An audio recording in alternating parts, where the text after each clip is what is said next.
everybody, and welcome back to Only Stupid Answers. This is the show where we answer your questions about movies, TV shows, comic books, flashes, so many flashes. Oh, Roxy, we've been talking about the Flash so much in our career, and this today is no different. Today we are talking about the Ezra Miller starring 2023 release of The Flash. They've been trying to make that movie for 10 years, and we finally got it. Controversial? Absolutely. But Roxy, before we get into all that, how are you doing today?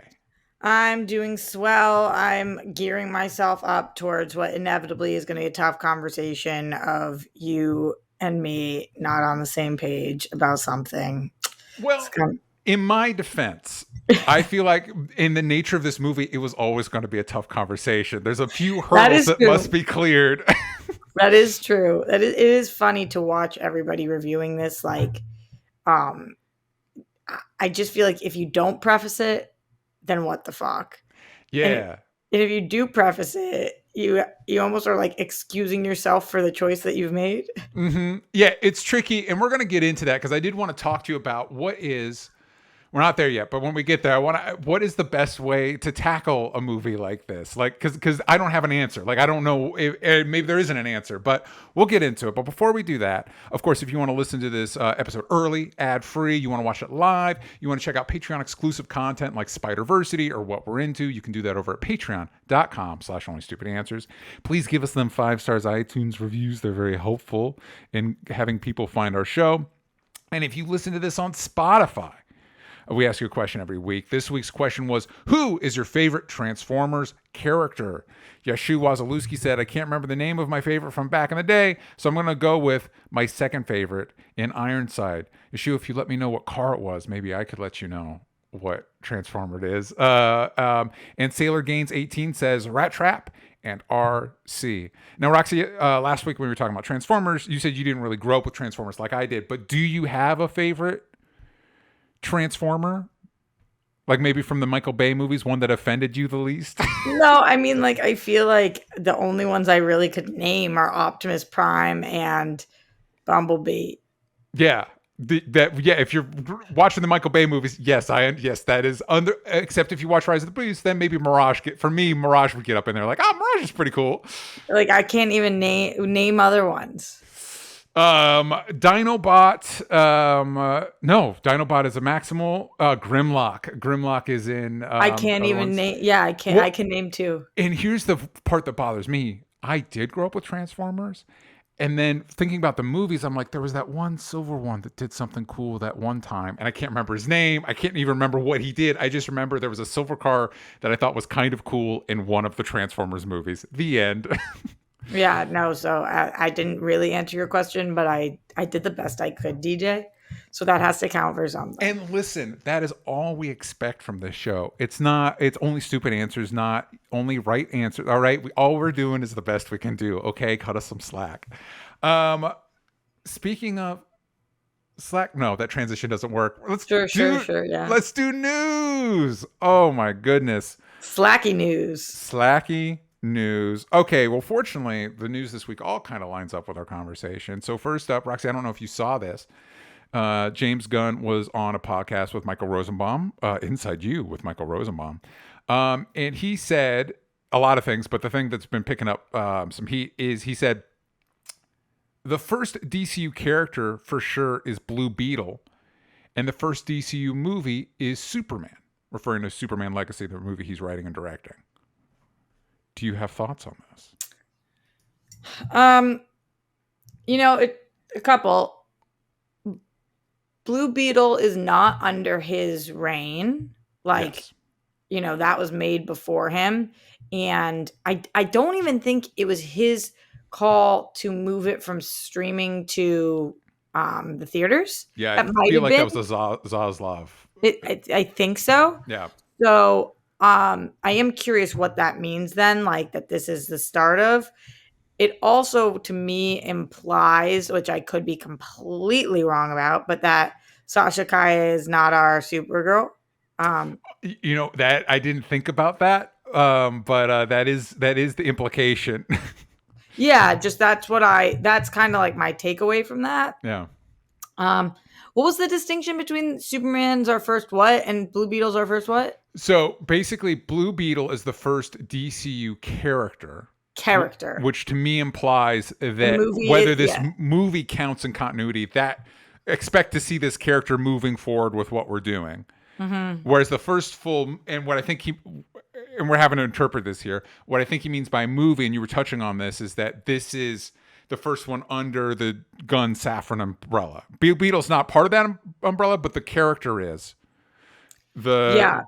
This is the first production, beginning, middle, and end under that umbrella, Superman Legacy. I mean, I think there's about 0 worlds in which we experience no growing pains here, right? Like, regardless of how you felt about Flash DJ, which we can get to, I'm pretty sure you probably liked Sasha Calle because Yes. she's very good. So I think a lot of people have been waiting to see her for a really long time.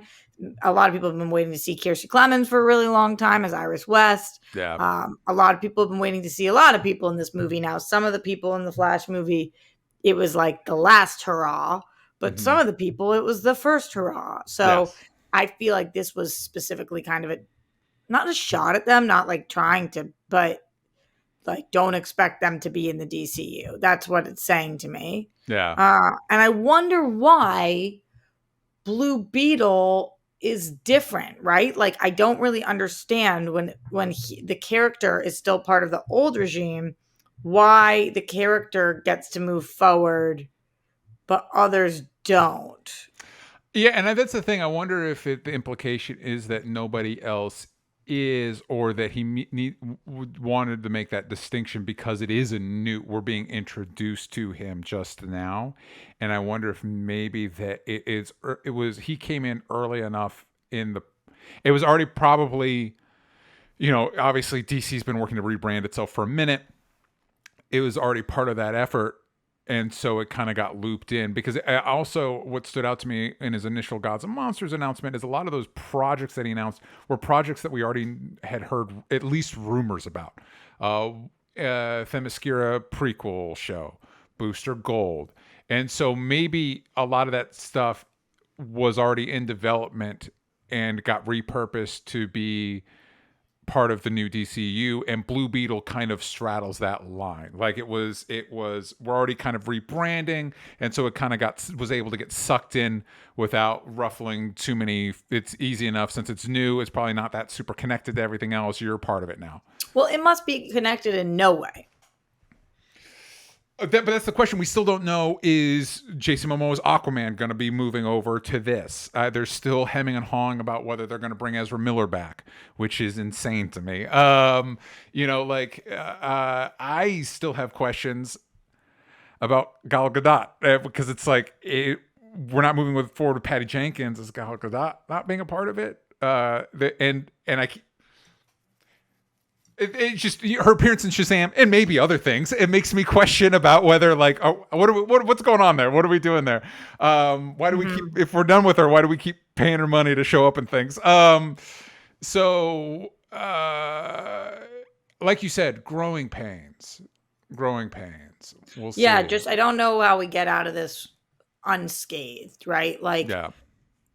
If you have liked any character, so if you're at home and you're like, I love Gal Gadot's Wonder Woman, or you're like, I love Momoa, or I love Sasha Calle, or I love if there's anybody, if you're like, I love Margot Robbie, anybody that you've seen, if you love one or more of them, I don't think you get out of this unscathed because I think essentially that's what they're saying to us is, we are moving forward and some of your, if not all of your people are not coming with us.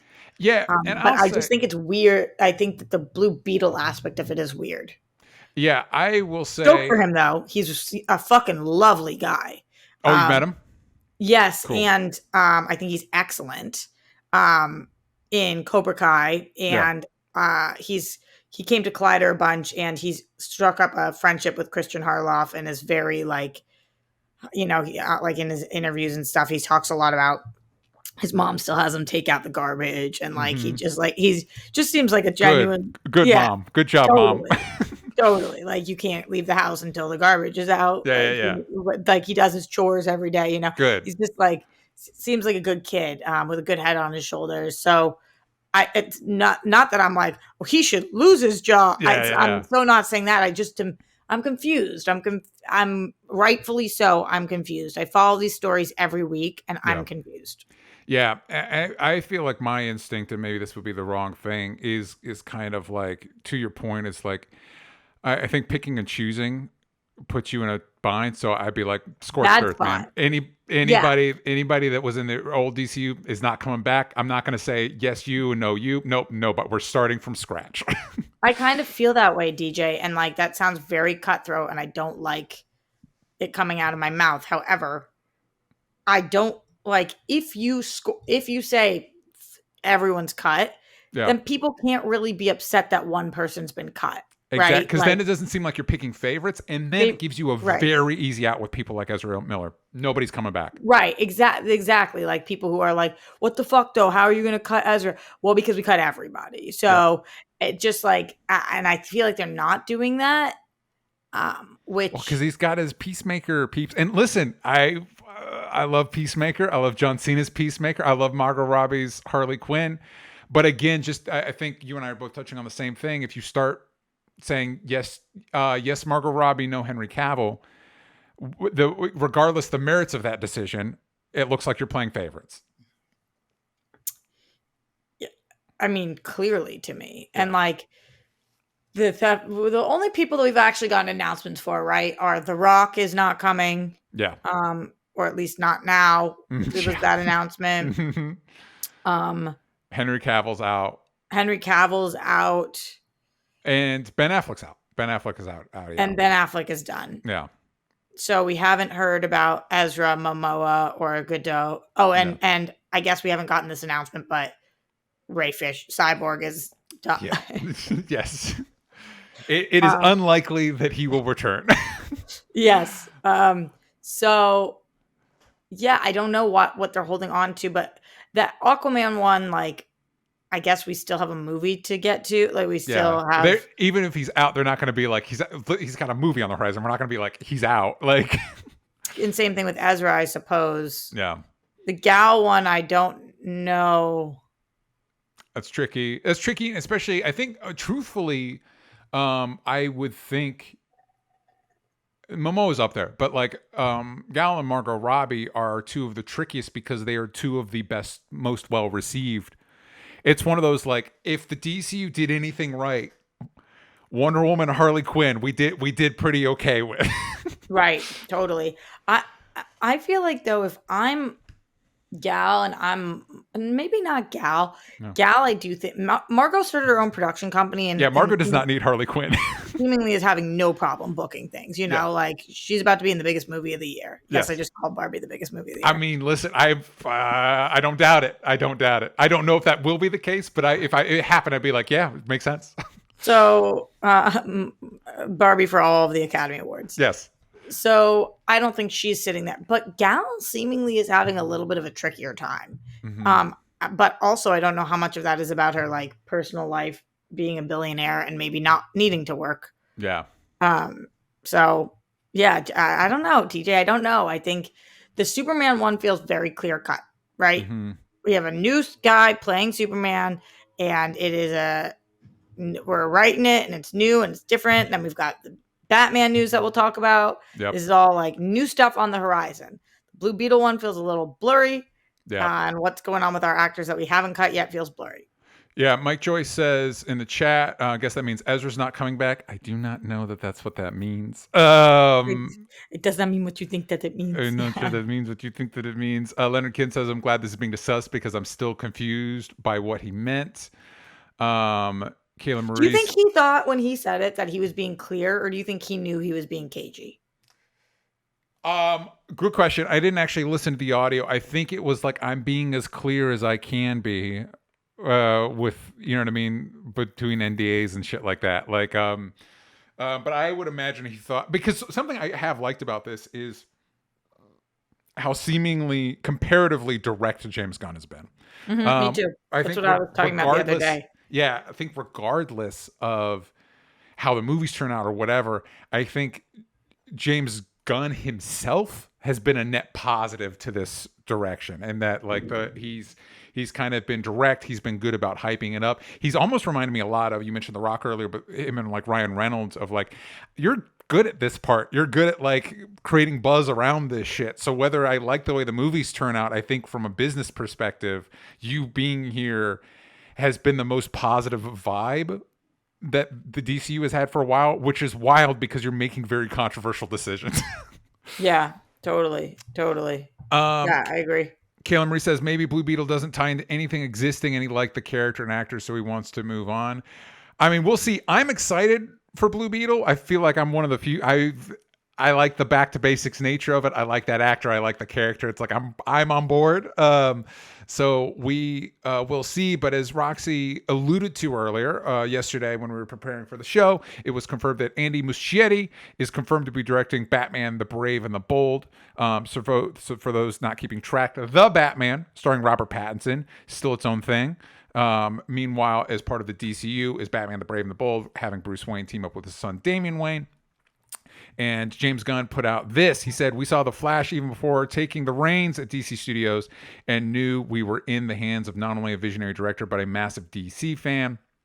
It's a magnificent film, funny, emotional, thrilling, and Andy's affinity and passion for these characters and this world just resonates through every frame. So when it came time to find a director for The Brave and the Bold, there was only one choice. Luckily, Andy said yes. Barbara signed on to produce with us, and we were on our way. They're an extraordinary team, and we couldn't have better or more inspiring partners as we embark on this thrilling new adventure in the DCU." Roxy, what do you think about Andy Muschietti directing Batman: The Brave and the Bold? To be honest, I would have bet my arm on this. So it didn't feel like an So announcement. you get to keep your arm. You're positive about it. You got to keep your arm. Yeah. To me, this felt like the safest, easiest move. And Yes. right now, when everything else is in turmoil, I feel like they needed some kind of like gimme to the audience.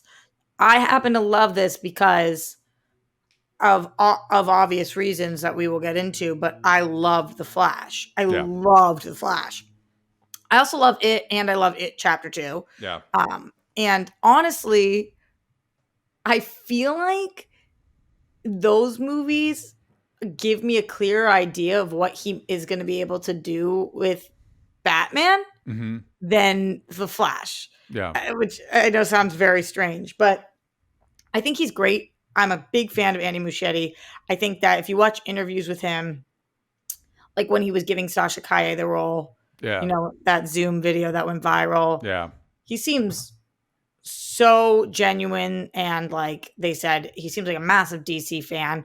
Whether you like what he did with the property or not, you have to, like, he knows his shit. Yeah. And I think that that's great. Do I feel like there are other names that might have been a little more fun to be thrown out there? Like, yes, but this works for me totally. Yeah, I think from a business perspective, when you talk about this being a safe bet, I feel like there's a lot of validity to that. From a and I think you're right. And I think maybe in that sense it's a right call. From a creative perspective, I've learned between not particularly liking the It movies and not really liking The Flash, I don't really like the decisions Andy Muschietti makes. He makes, in my opinion, makes very broad, kind of cheesy decisions. And so You didn't like It or It Too? I didn't know that. No, I don't. I think he can't get out of his own way. He makes decisions that, like, I think undermine what the movie's trying to do. And can you give me an example so I know? Yeah, I can't give you an example. The one I always kind of go to, and again, this is just an example of a broader thing that I don't think works about the It movies. But in the very first scene, what's happening in the scene, I don't know if it's the first scene, it's an early scene, where Pennywise is trying to lure the kid into the sewer. What's supposed to be happening is Pennywise is luring this child into the sewer, is tempting him in here. It's supposed to be alluring. Meanwhile, Pennywise is like frothing at the mouth and his eyeballs shooting over here, and he looks like a fucking demonic nightmare. So it makes the kid look like a fucking idiot. And it's just the wrong decision. It is on the surface. It's very surface level. On the surface, it's creepy, but within the context of the scene, it doesn't work. What would be creepier is if it is alluring. If you kind of see how the kid would be lured into this. If Pennywise doesn't look like a fucking nightmare, but seems like, well, I like clowns and he seems fun. You know what I mean? Like, and those are the type of decisions. And obviously I can't get into it with the Flash with spoilers. Yeah. But like there's decisions where I'm like, well, this is kind of stupid. And it doesn't, and I think it again, on the surface, in the moment, I could see why somebody would think it works, but within the context and the fabric of the greater movie, it kind of undermines what we're trying to do. And so it just doesn't vibe with me. I don't like the decisions you make. But good news for me, the Batman 2 still coming out. Batman Part 2 still coming out. So I still have a Batman I can be like, yeah, on board, way on board. That's confusing, bro. What's confusing? That the Batman 2 is like, it's confusing. Listen, you're not wrong that's confusing. But again, good for me because I like the Batman. It's confusing that it's not spoilers about the Flash movie, the things that are in the trailer, right? Yeah, if it's in the trailer, I would not constitute it as spoilers. Okay, so it's confusing that we have two Batmen I'll say, whatever, in the trailer for the Flash movie, that we've got the Batman 2, and that we've got now a director for a new Batman movie. I guess for me, it's actually not that confusing, but if you don't know what you're don't you think for a normal person that would be fucking confusing?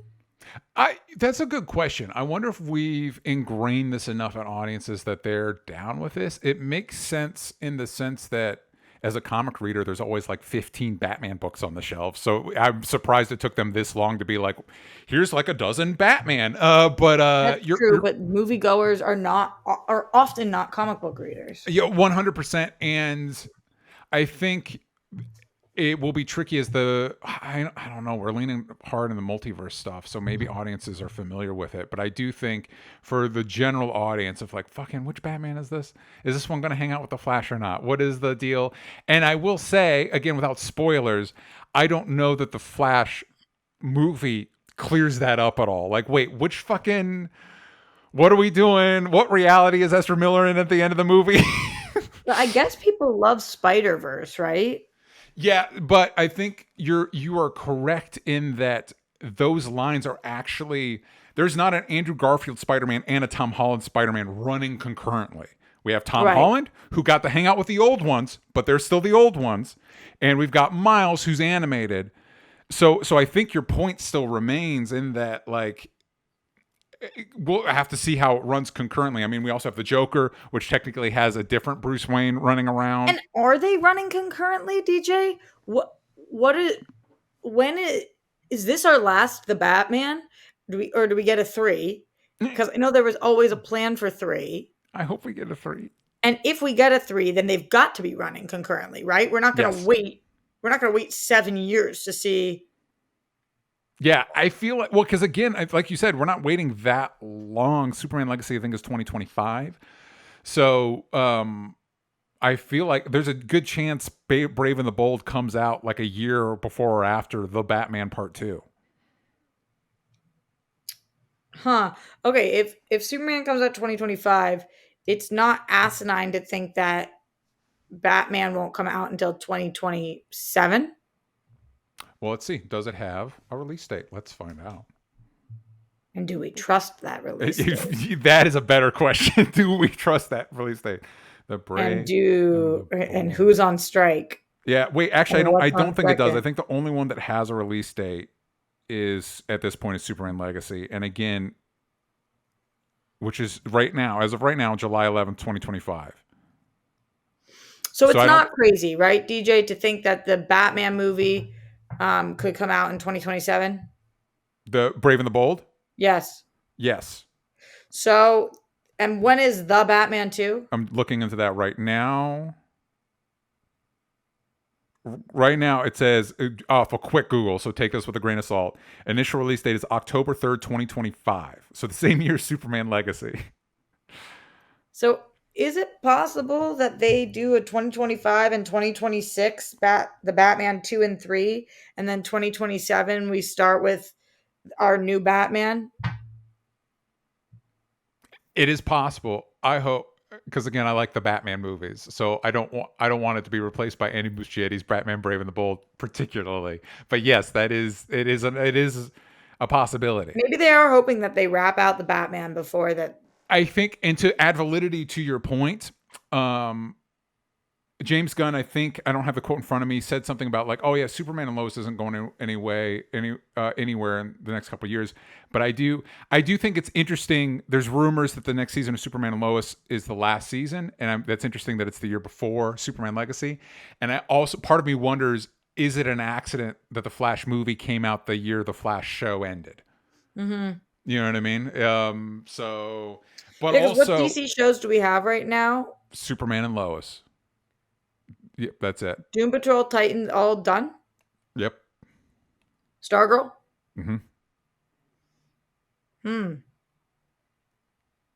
Interesting. Yes. Superman and Lois is it. It's still on the CW for whatever that means, as that network. Yeah, but you know what was so weird? My friend the other day that I took. Oh, you met my friend who I took to see The Flash. It's my friend from high school, and he likes this stuff but isn't that into it. And he was like, "You know what? I just binged on HBO." And I was like, "What?" And he was like, "Superman and Lois." Yeah. Or something like, you know what, HBO show I just watched, whatever. And I was like, whoa. Yeah. Yeah. I'm sorry, Max. I'm sorry, Max. Like, you did not just watch Superman and Lois on HBO. That's not what happened. That is not. We gotta clarify some things. All right. I don't want you as much as we like Superman and Lois. We're not gonna let you sully the HBO brand. It's just not. I mean, we're gonna let the idol sully the HBO brand. Sorry. Yeah, I got to talk to you about that. I'm excited. Tune in for what we're into. Okay, enough of news. Enough holding off the main event. Let's talk about The Flash. Oh my goodness. This is directed by Andy Muschietti, who we were just talking about, written by Christina Hodson from Birds of Prey, and Joby Harold, who just worked on the Rise of the Beast movie. Barry Allen uses his super speed to change the past, but his attempt to save his family creates a world without superheroes, forcing him to race for his life in order to save the future. And of course, this is starring Ezra Miller, Michael Keaton, Ben Affleck, Sasha Calle, Michael Shannon, Ron Livingston, Chrissy Clemens.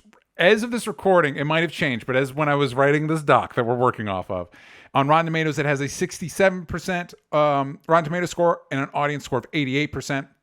The Flash is funny, fittingly fast-paced, and overall ranks as one of the best DC movies in recent years. And the Batman movie just came out last year, everybody. Anyway, Roxy, let's start with you. You've already said you liked. Well, no, actually, let's start here. Sorry, let me start with this before we get into anything else. If you've listened to this show, we've been charting the course of Ezra Miller's crime spree.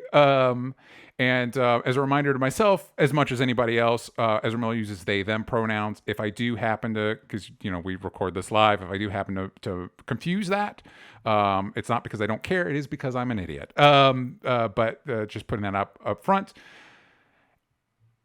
What is the best way? Is there a responsible way to cover a movie like this, and what does that look like? Well, I mean, like, yes, by acknowledging that thousands of people work on a movie, and Ezra's one of them, and saying that deciding to see this movie is not, in fact, you giving your sole support to one person. Yeah.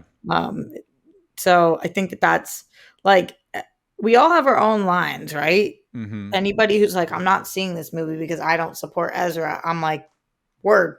Yeah. I'm not going to try to convince anybody to see this movie. Yeah. And I don't think anybody should try to convince anybody to see any movie they don't want to see. Yeah. Kind of like drugs, right? You don't want to convince somebody to take a drug they don't want to take because they're probably not going to enjoy it. Yeah. You don't want to convince somebody to see a movie they don't want to see because they're probably not going to fucking like it. Like, nobody wants to be anywhere they don't want to be. That is, by the way, that's an amazing PSA. Listen, don't try and convince people to take drugs because then they might not like the drug. You want them to like the drug. Honestly, it's how I feel, DJ. Anybody who ever tells me like that they're not a cannabis user, and then you see people be like, "You should try it," and it's like, why? Like, do whatever you want to do in life. Yeah. I don't need you to do anything you don't want to do. So I'm not out here like telling people you should go see The Flash because it's amazing. Yeah. I'm out here saying, if you do go see The Flash, Yeah. here is how I felt about it. You know, like, so I think that that's the most responsible way to do it. Is it perfect? No. Like, and is my line even clear? No. I feel like it's very fucking unfair, right? Like, I had an easier time watching The Flash than I do listening to Kanye West. Yeah. Now, for me, that's because Kanye West is one person. I have an easier time listening to the Jackson 5 than I do to Michael Jackson. Yeah. Like, does that make any sense to anybody? Maybe a little bit. Is it flawless logic? No. I had an easier time watching Hacksaw Ridge than I do What Women Want. Whatever. Yeah. Like, it just depending on if I think you're touching on something like really true about this that I think we could acknowledge more is that shit like this is messy. Yeah. It's messy, and like you said, everybody has their own line. Like there's stuff like, you know, and like you said, you can't. I'm not going to tell anybody what you should or should not enjoy. I didn't get the new Harry Potter game, even though I heard it was good, because I just don't, not even less because I don't want to support J.K. Rowling, which I do not want to do that, but also just because I'm not really comfortable with that franchise anymore. Like I'm just not, but then again, easy for me to say. I was never like the hugest Harry Potter fan anyway. Like that's an easy line for me to draw. Right. Totally. Yeah. Some of them are easier than others, you know, like, yeah. So I think it's messy and not fun for us to have to navigate. And I kind of wish that we didn't have to navigate. But we do, because you can't pretend you don't know something that you do know. Yeah, I was just hearing the other day, I guess there's shit going down with Tenoch Huerta, who played Namor. I guess he's been accused of some shit. And it's like, fucking damn it. Can we just stop? Fucking cut it out. And then like, I think the only really irresponsible way to cover this is, like a lot of people are going around and saying that the whole point of this is that Ezra is innocent. Like Ezra being in this movie proves their innocence. And it's like, that's not how anything works. That's just so not true. You know, and there's like campaigns out there right now, like that start with the Iceland choking, saying that was a joke, that run all the way through the burglary, saying that was like saying that things have been dropped, therefore innocent. And that's also not what that means. So I think it's really problematic that there are people out there who genuinely think that Ezra Miller is like full-blown innocent and did not do any of the things that they're being accused of. That's like a huge problem with society, right? Like that's crazy. And it's contradictory right now. It's hysterical to see, not to make this my own little political soapbox, but it's hysterical to see people who align with the right so heavy standing up for Ezra Miller actions because we don't want to cancel them, but then refuse to admit that trans people exist. So it's just like they must be fucking ripped apart inside right now. It is just one of those like it really is like I'm just contrarian. I just don't want whatever the right answer is. I'm choosing the wrong answer, and it's like all right, I guess if that's how you want to live your life. You don't believe this person exists, but if they do exist, they're innocent.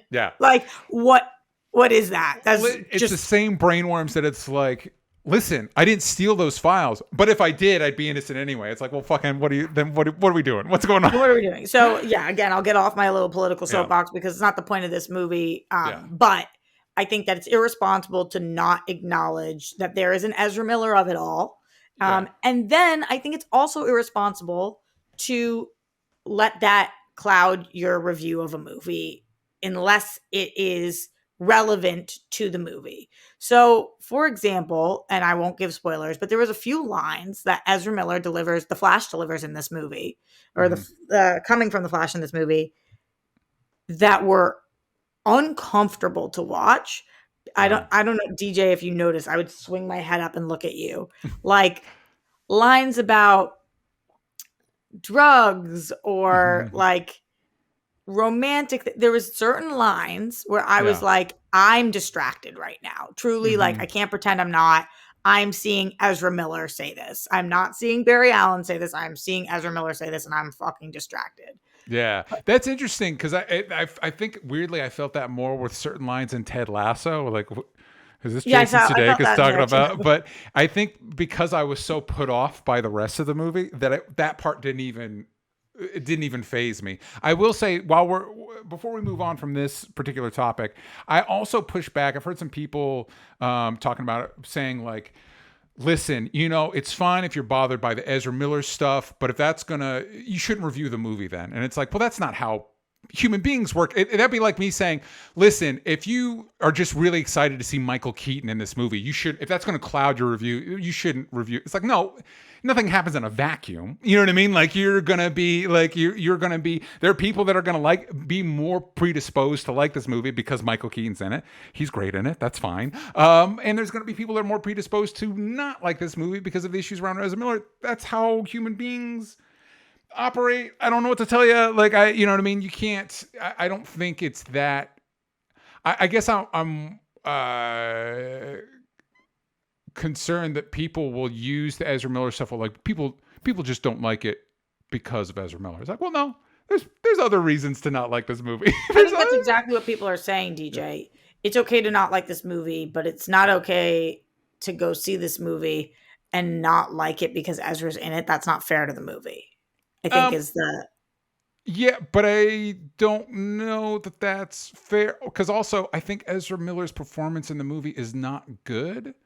On top of that, but that's totally different than what they've done. Like you're allowed to not think Ezra's good. I think you're allowed to not like the movie because because of the person in it as a criminal. I think that's. But then why go see it? Why see something that because it's your job to go review movies? Yeah, but then you're not really reviewing it if you're going to just say I don't like it because they're in it. Yeah, but I don't think that's what people are saying. I think that's the excuse people are giving to avoid legitimate criticisms against it. They're using, they don't want to hear legitimate criticisms of it, so they're like, well, you just didn't like it because you didn't like Ezra Miller. It's like, no. To that point, while we're on this topic, Jake Hefner says, do you think it would be better if the Flash to do poorly in theaters as a response to Ezra Miller's issues and behavior, or to do well to reward everyone else involved with the film? I will say this, tricky question, as we've talked about, messy. The only person that would be no below the line worker is going to do better because this movie does better. the gaffer is not going to get a better paycheck because the Flash does well. Ezra Miller's going to make more money if the Flash does well. David Zaslav's going to make more money if the Flash does well. Andy Muschietti's going to make more money if the Flash does well. And so that's not either for or against those things. As Roxy and I both said, we're not going to be like, oh, you should follow your gut, follow your instinct. But while a lot of people did work on it, they've already gotten paid. So, you know what I mean? Like so I don't know if like see it or don't see it. But if you're like, I'm going to see it to support everybody else that worked on it, maybe see it because you want to see it. I don't know that you're supporting anybody else by going seeing it.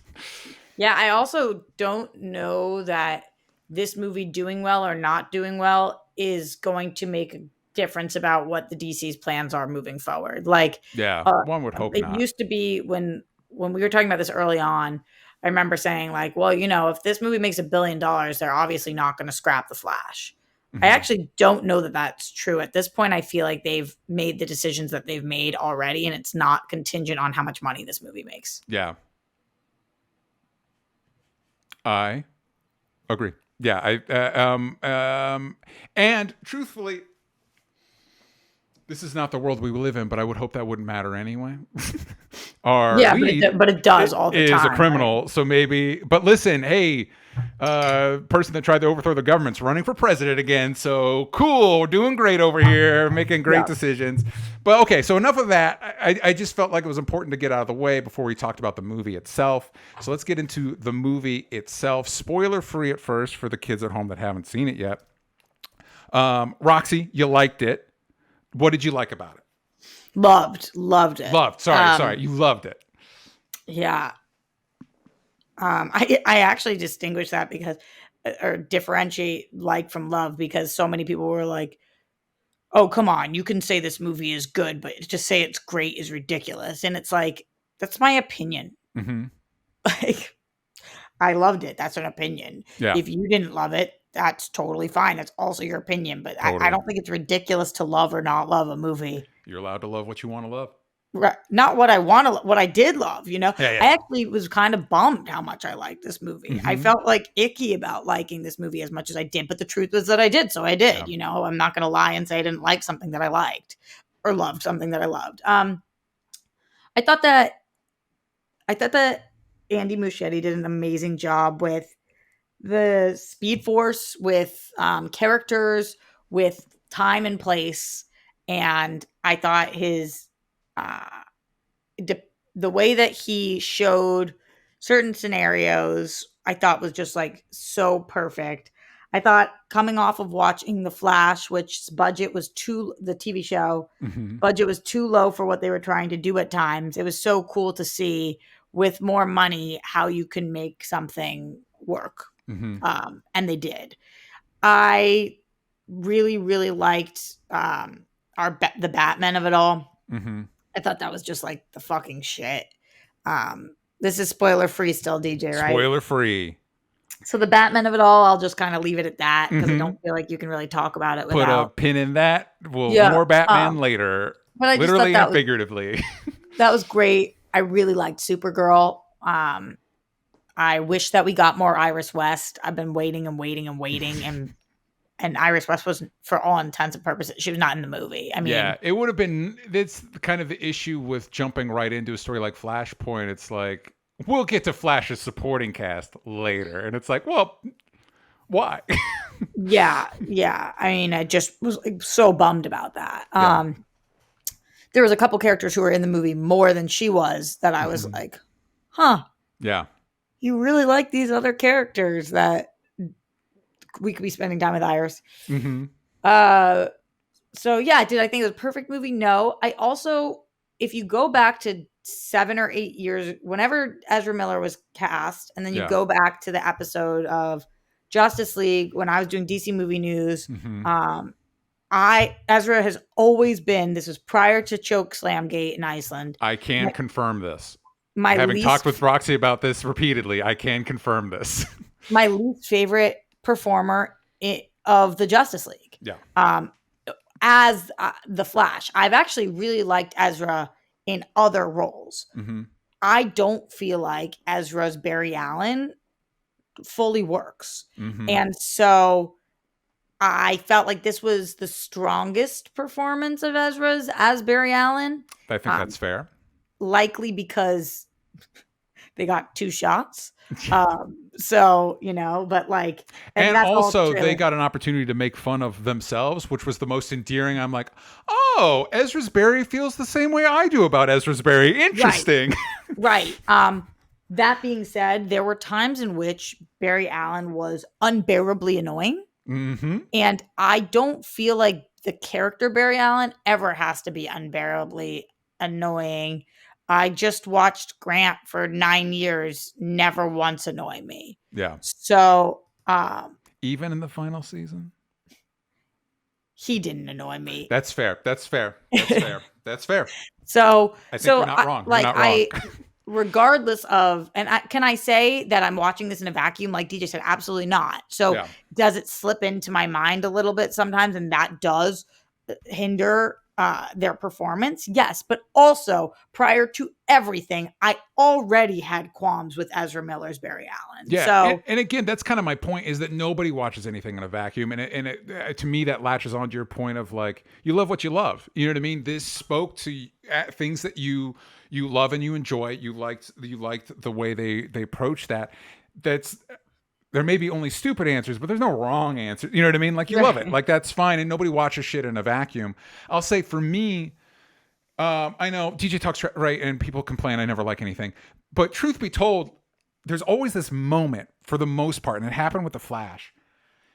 I like seeing movies in theaters. I like being in the theater. I like that moment. There's that moment before the like lights go down and the screen comes up that you're like, oh, this could be really cool. You know what I mean? Like, I didn't really like the trailers. Unlike Roxy, I did like Ezra Miller as part of the ensemble. I understood the choice as part of the Justice League ensemble. As I think about it, and can you think of another time where Ezra Miller has been the lead? Perks of Being a Wallflower, I guess, is 3 leads, right? Yeah, I didn't see that. So it's a legit question. Like, I've only seen Ezra in Fantastic Beasts, Flash, and Something Is Wrong About Kevin. And even though they are the title character, it's Tilda Swinton's movie. Mm-hmm. So I honestly can't think of a time where Ezra is the lead. I would say Perks is probably the closest, but no, not like the number one. Yeah. And now having watched this, even though unlike Roxy, I actually enjoyed Ezra in Justice League. I think there may be a reason we haven't seen them as the lead, having seen this. But so even though like I'm not watching trailers, there's this moment of like I could really, and almost like a conflicted feeling, like what if I do really enjoy this? Because I do like the Flash. I've been waiting for a Flash movie for decades. You know what I mean? Yeah. Like maybe this could be really cool. And there was choices like right at the top of like, oh, these are the jokes we're making. Oh, these are the choices we're making. The first scene that you didn't enjoy, which I won't give spoilers on, but I was so hooked on that I know you didn't like it. That set the tone for the entire movie. Yes. So I think that's a good example of like, the movie will let you know, are you in or out pretty early on. Yeah. And unfortunately for me, it was out. I think, again, a lot of broad comedic decisions that I don't think really land. A lot of, and I do not know, because this movie's been shot and reshot and re-edited, a lot of really gummy, distracting CG. I think for a bulk of the movie, the costume CG, I couldn't tell you why. It's distracting. Did you see him talk about that? No. Have they said something? Yeah, Andy Muschietti said like that was all very deliberate because... Let me pull up the actual quote. I thought this was interesting. Please do, because I thought we learned after Green Lantern that I shouldn't say that because most of the Spider-Man costumes in Tom Holland's run are CG, and it's distracting there too. And I love Black Panther. The first Black Panther movie is costumes mostly CG. It's a bad decision. It's distracting. Stop doing it. Do real costumes. Do real practical costumes. Okay, so talking to IO9 via Gizmodo, Andy Muschietti confirms that the effects was supposed to be put the audience in Barry's POV. He explains, the idea, of course, is we are in the perspective of the Flash. Everything is distorted in terms of lights and textures. We enter this water world, which is basically being in Barry's POV. It was part of the design, so if it looks a little weird to you, that was intended. Okay, well, I thought it made the movie look ugly, and I would say don't do it. And that also sounds a little hand-wavy, like, listen, I know the CGI is wonky. That was a choice. Sure it was. Whatever. I know, definitely. There's a lot of people on Twitter that are like, okay, for example, Nina says, our CG was meant to look like shit. Yeah. And it's not that it uniformly looks like shit, and it makes me wonder if the problem is so much of this movie is CG. Like a huge, like things that, like, why is that CG? It feels unreasonable to expect a CG studio. I don't know what they were being paid, but I'm going to assume not enough. It just seems like and especially, and I think I won't get into spoilers, but there's specifically stuff in the Speed Force that, considering things we do later, let's say cameos we do later in the movie, that we wanted to set the tone for like, hey, this is going to look like a video game cutscene from the PS3. So that things that later it looks uniform, and it's like, sure. I found it distracting. Things I did like on paper, I like what the movie was trying to do, to use the Flashpoint story to basically have your character who's been established in a previous movie kind of ride along with their own origin story. That's actually an interesting concept. I think they could have exploited it better in a more of like It's a Wonderful Life way. Like we do it more in the Flashpoint way, as opposed to It's a Wonderful Life where I've changed things and here's how my life impacted people. The Flash is I changed things and now things are just changed. And it's like, well, if we tie this more specifically to your impact on the people around you, that's more compelling. Michael Keaton is great in it, not for the nostalgia shit. I actually don't care about Michael Keaton's Batman. He's great. He's just not my Batman. He's just great because Michael Keaton's great. Like he's So good. just really good. Sasha Calle, for the very little bit she's in the movie, makes a very good impression. Liked her a lot. Some of the decisions she's make are incomprehensible, but that's fine. And also, we'll get into this more. The reasoning for Michael Keaton's Batman being in the movie makes no sense. There's not even like, it's just like, hey, we wanted him in here, so he's in here, which is fine. It just doesn't make sense in the movie. Wow, I so disagree with that. It doesn't. We'll get into it. Spoilers. Yeah, I'm curious what you mean. It just and as Roxy said, as much as I don't think Ezra Miller is strong enough as a lead, this might be the best of them we've seen. Like, because like you said, they get 2 shots at it. Right. Yeah, that's kind of it. The movie just didn't work for me. It's just fine. Different strokes for different Did you folks. prefer one of the 2? Yeah, older, mature Barry. The Barry that was like, listen, dude, dial it down. Significantly better, right? Yeah. It's like to the point where it's like, could we have rewritten this so the young Barry is not as much of a dip? Or maybe even more, considering where the movie goes, more of a dip, more of like a, because I got everything, I'm kind of an asshole. Like maybe lean into that more.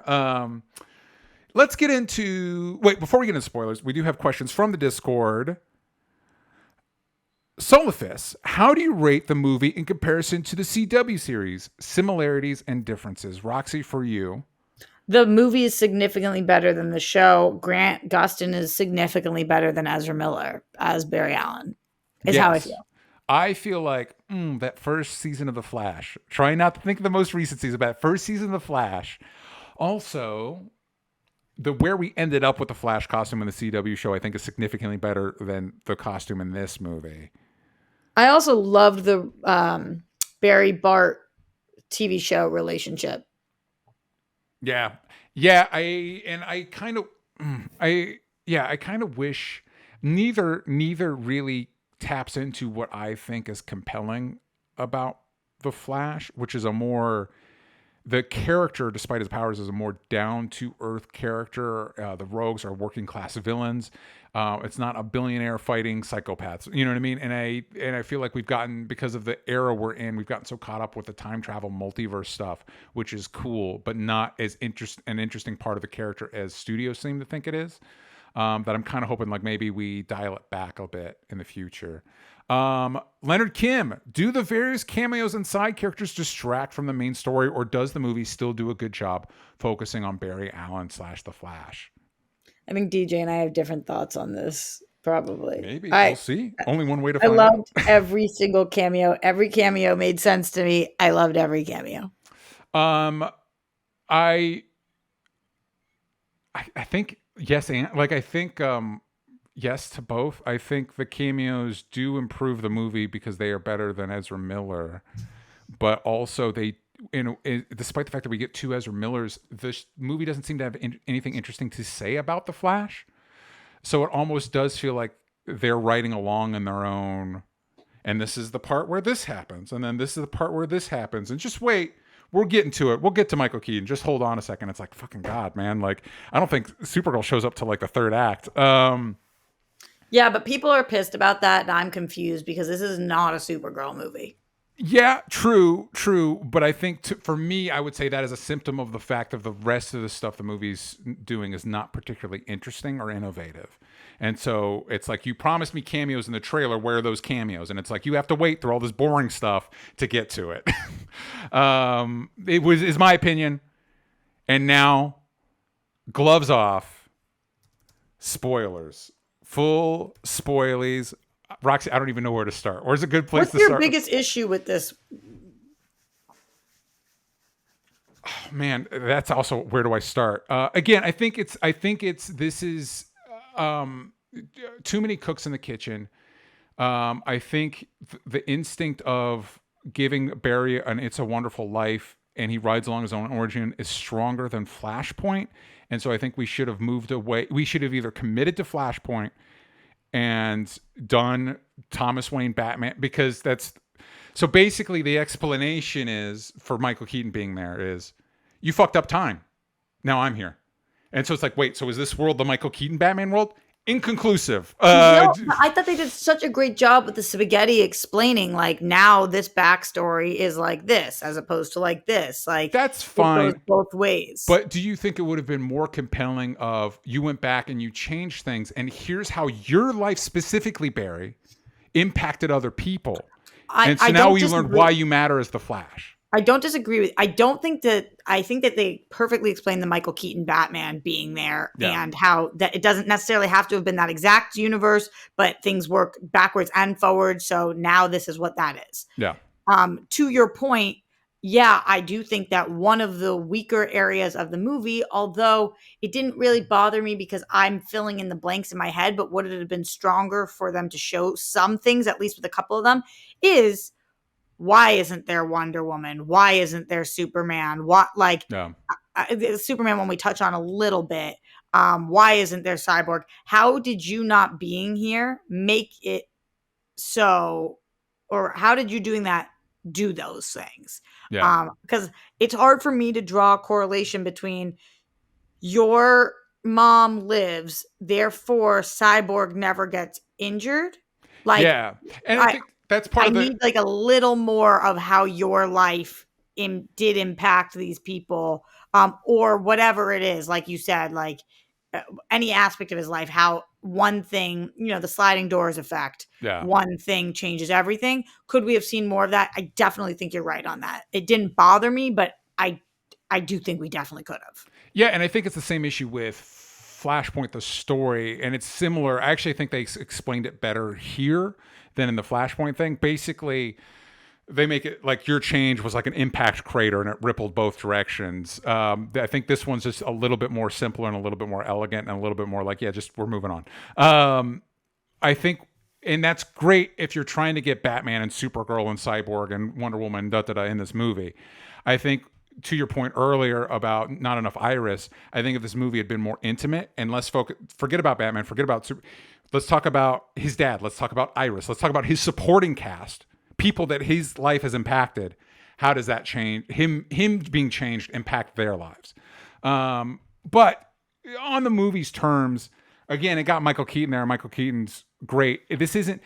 Here's what I think structurally my biggest issue is. Imagine if Tom Holland was in Civil War, and his first standalone Spider-Man movie was him teaming up with Hugh Jackman to fight Obadiah Stane.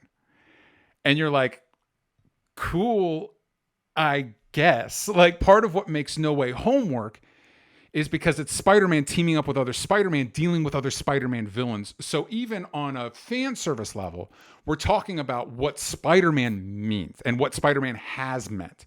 By pairing up Flash with people like... I don't get what you're saying. By teaming up Flash with a Batman and a Supergirl, we're not saying anything about the Flash.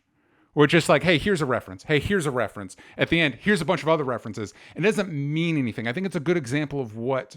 As opposed to teaming him up with who? As opposed to it maybe either A, not teaming up with anybody and having a focus with his supporting characters, or B, teaming him up with other Flashes, if that was an option. And I think it's a good example of what Spider-Verse does really well. Yes, there are a ton of Spider people, but all those references are in service of a larger conversation about what this character means to the audience. And it's not just so that's why I use the example of like Tom Holland's teaming up with Hugh Jackman's Wolverine to fight Obadiah Stane is a lot of references, but it doesn't say anything interesting about Tom Holland's Spider-Man. It's just references. And I think that's where this movie doesn't, I think, work on a conceptual level. It doesn't have anything compelling, for me, it doesn't have anything compelling to say about The Flash, and pairing them up with Michael Keaton's Batman.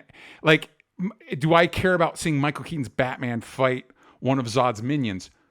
No, I'd rather see him fight Danny DeVito's Penguin. Or are we talking about Michael Keaton's Batman? I want to see that world. Just shoving Michael Keaton's Batman into the Zack Snyder world isn't interesting to me. But I thought that each part, and obviously this didn't work for you. Yeah. I thought that each character so enhanced the Flash, and we like when we see the team, the new Justice League, which is Flash 1 and Flash 2, Supergirl and Michael Keaton. Like, okay, Flash 1 older Flash, and Flash 2 shows a lot about the Flash, right? Yeah.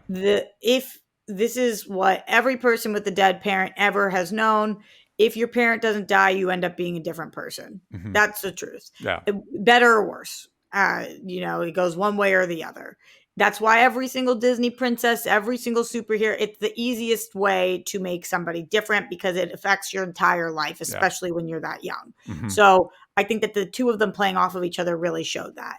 Then I thought that the Supergirl angle of it all really worked to show I did this because it's the right thing to do. Mm-hmm. Shows that he's a superhero because of where he's ended up in his life, because of the things that have happened to him and then the choices that he's made. Why did you do that? And I love that they had him, older Flash, carry her the whole time. Why did you still save me? Mm-hmm. Because you needed help. I did it because I needed to motivate you to help us later. I didn't feel that way. No. I really felt like, why did you save me? Because I looked at you and you needed saving. And I think that's what makes a superhero, not just doing things because you know the person, not just going back to help save your mom because she's your mom, helping people who need help, period. Yeah. And so that her influence and like their relationship really worked for me. And then same thing with Michael Keaton's Batman. I think that it was cool seeing, and full spoilers, all of the Batman and how he interacted, because in every universe, in every timeline, in every situation, the kid's still a kid, needs a mentor. And that looks different in all ways. But to know that you don't know enough to know. And I loved Michael Keaton's Batman's choices to let this kid make decisions. Yeah, I think this is dumb as shit, but I'm going to flip this switch for you because you have autonomy over your own life and I'm going to help you do that. Yeah. I just thought that they all had such influence on how, as an audience member, I felt about the Flash. Yeah. I actually loved how Barry Allen was written in this. What's her name? DJ Christina Hobson? From Hobson or Hodson? Hodson. Like Hodson. Hodson. And she did Birds of Prey. Yes. Which I fucking loved as well. I love Birds of Prey too. She also did Bumblebee, which is good. There's a reason she keeps getting work. She's good. Yeah, she's super solid. And while sometimes Ezra Miller's choices didn't work for me as Barry Allen, I thought that Barry Allen was written exceptionally. Like on paper, this was my Barry Allen. Like the way that all the people are interacting and the way that I felt about Barry in this, I was just like, wow, this really allowed the Flash to shine, which is why the criticisms being that Supergirl wasn't in it enough. As much as I want to see more Supergirl in the future, it's not her story. This really is Barry's story. And I feel like they really did tell Barry's story. I also thought that Barry's relationship with Nora in this was, they actually never named her, but I'm calling her Nora. Yeah, I mean, she would have to be. Yeah. But you're right. I don't remember the name dropping. The whole time they never said it. She's just mom. Like, is there going to be some weird twist here or something? But his relationship with Nora, I thought that actress is fucking awesome.